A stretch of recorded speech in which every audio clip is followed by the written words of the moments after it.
Deməli, bugün ördək qovurma hazırlayırıq. Çox dadlı, milli mətbəximizin ləziz təamlarındandır. Yenə heyva var bunun içərisində. Bilirəm, heyva görməkdən siz də bezmisiniz, amma heyva dadlıdır, xeyirlidir. Neynədik?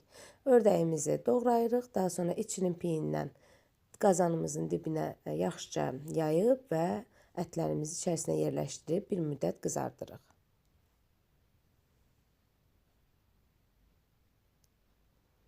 Ara-ara qarışdırmağı yaddan çıxartmırıq.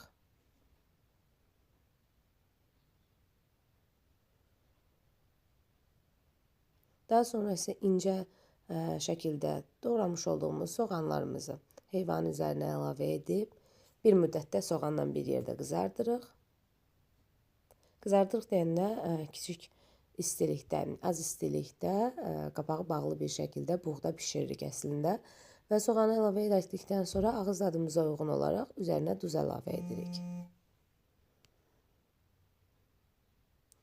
Daha sonra isə 2 ədəd heyvanı doğrayırıq, dilimləyirik, içərisini oyuruq.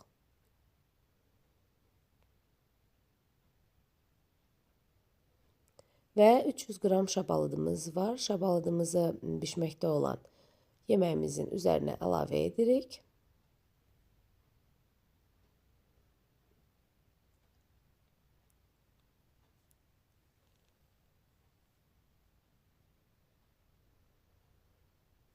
Ətlərimiz bir müddətdə qızardıqdan sonra isə heyvalarımızı qəşəng yeməyimizin üzərinə düzürük.